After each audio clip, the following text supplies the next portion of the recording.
चिराग पासवान ने अपने उम्मीदवार वहां से नहीं उतारे थे, इससे भी तो मदद मिली होगी आपको। 4 निर्दलीय जीते हैं तो चलिए देखते रहिए। चलिए, लेकिन सबसे भारी चिराग पासवान अपना सोचे, वो किस टेंशन में रहेंगे, उनका क्या होगा कि अगला बार नोटा से कितना जगह पराजित होंगे, ये अपना तैयारी करके। नमस्कार, आप देख रहे हैं डी न्यूज और मैं हूं अभिषेक मिश्रा। स्थानीय निकाय कोटे से होने वाले विधान परिषद के 24 सीटों के नतीजे सामने आ चुके हैं। नतीजे हैरान करने वाले हैं और नतीजे कई थोड़े अलग भी हैं, जिस पर बात हो सकती है। उसके एक अलग सियासी मायने हैं। हाजीपुर से बड़ा दिलचस्प नतीजा सामने आया है। हाजीपुर से लोक जनशक्ति पार्टी, राष्ट्रीय लोक जनशक्ति पार्टी के उम्मीदवार भूषण राय जीत गए हैं। इस पर हम बात करेंगे। पार्टी के महासचिव केशव सिंह जी हमारे साथ हैं।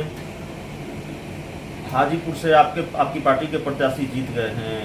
ये जो हाजीपुर की लड़ाई है चाचा पशुपति पारस और चिराग पासवान के बीच में, उसमें पहली सफलता तो चाचा पशुपति कुमार पारस को मिली है। देखिए, हाजीपुर लोकतंत्र की धरती है। रामविलास पासवान का परंपरागत सीट था। लोक जनशक्ति पार्टी जब संयुक्त थी और राष्ट्रीय लोक जनशक्ति पार्टी जाकर थे, रामविलास पासवान जी पूर्व से जानते थे कि मेरे जो भी कर्तव्य है उसको सही निर्वहन पशुपति कुमार पारस कर। उन्होंने सबसे पहले देखिए संगठन का दायित्व। संगठन का ठीक है कि चिराग पासवान को राष्ट्रीय अध्यक्ष वो जीते जिंदगी बनाए, लेकिन जो उनका सबसे पुराना संगठन था दलित सेना, जो 1983 में गठन हुआ था, जिसमें दलित वर्ग की लड़ाई का मामला था, जो उनको इतना बड़ा पूज्य रामविलास पासवान जी को नेता बनाया, उस संगठन का जिम्मेवारी पशुपति कुमार पारस और हाजीपुर का भी जिम्मेवारी।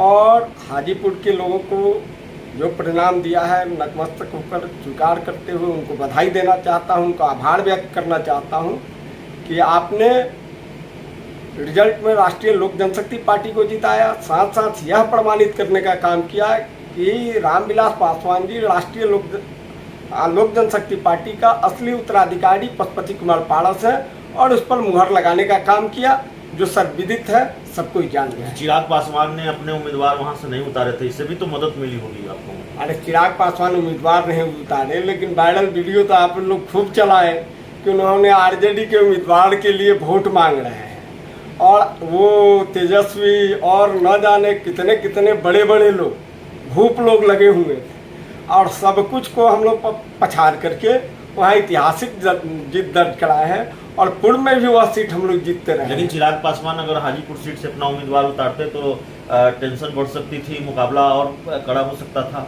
आप देखिए, अब हाजीपुर का बात करते हैं। आप चिराग पासवान जी 6 जगह लड़े थे। 6 जगह में उनका 22 वोट आया है औरंगाबाद में। 173 या 72 वोट आया है सासाराम में, रविशंकर प्रसाद पासवान को दिए थे, जो सासाराम में सबसे अधिक पासवान की आबादी है। और यह भी आप लोग जानते हैं कि इसमें आरक्षण है दलित वर्ग के, और दलित वर्ग में सबसे समृद्ध और शक्तिशाली और एग्रेसिव जात कह लीजिए पासवान जाति आता है। तो पासवान बहुत अधिक औरंगाबाद में जनप्रतिनिधि और सासाराम में जीत कर आए हैं। वहाँ उनको नकार दिया लोग दरभंगा में, नकार दिया सहरसा, सुपौल, मधेपुरा में, और कहीं भी इनका वोट एगो देख लीजिए, थोड़ा सा इज्जत बचा दिया है नालंदा, नहीं तो बाकी कहीं भी इनका जमानत भी नहीं बचा है। और अगला बार ये लोकसभा लड़े इसी ढंग से। हम तो बधाई देना चाहते हैं चिराग पासवान को। अगला बार इनका मुकाबला नोटा से होगा, इनका किसी प्रत्याशी से नहीं होगा। अब तो आपकी पार्टी के प्रत्याशी जीत गए हैं। अब पार्टी की आगे की रणनीति क्या होगी? जाहिर तौर पर हौसला तो बढ़ा है इस जीत से। देखिए, पार्टी का हौसला तो हमेशा हम लोग सकारात्मक राजनीति किए हैं। आप देख लीजिए, उपचुनाव में हम लोग तालापुर और कुशेश्वर स्थान जीते। अभी एमएलसी के चुनाव में बिहार में संदाल हम लोग जीत कर रहे हैं। जो पिछले बार विधानसभा के चुनाव में चिराग पासवान जदयू को डैमेज किए थे, भारतीय जनता पार्टी को भी डैमेज किए थे, उस चीज़ को डैमेज होने से हम लोग रोके हैं।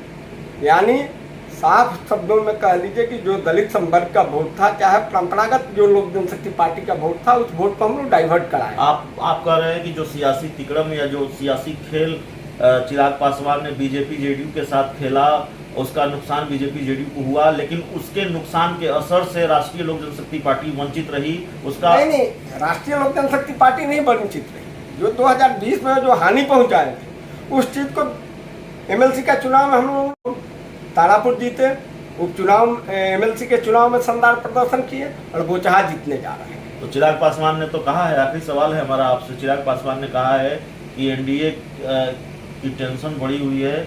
उन्होंने कहा है कि जिस तरह के परिणाम आए, टेंशन की बात नहीं की है, माफ कीजिएगा, उन्होंने कहा है कि जिस तरह के परिणाम आए हैं जाहिर तौर पर उनके लिए चिंता की बात है, एनडीए के लिए चिंता की बात है। कोई जो पारंपरिक सीटें थी वो भी उनकी चली गई। कहाँ हम परंपरागत हारे हैं। हमने 13 सीट जीता स्पष्ट रूप से।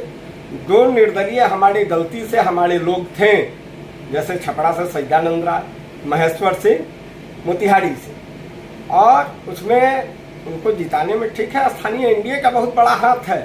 वो लोग एनडीए में आएंगे, 15 हम लोग जीते। ठीक, इलाहाबाद की 4 सीट जीते थे तेजस्वी यादव, 5 सीट पिछले बार, इस बार 6 हुए हैं, 1 बढ़ा है, 4 निर्दलीय जीते हैं।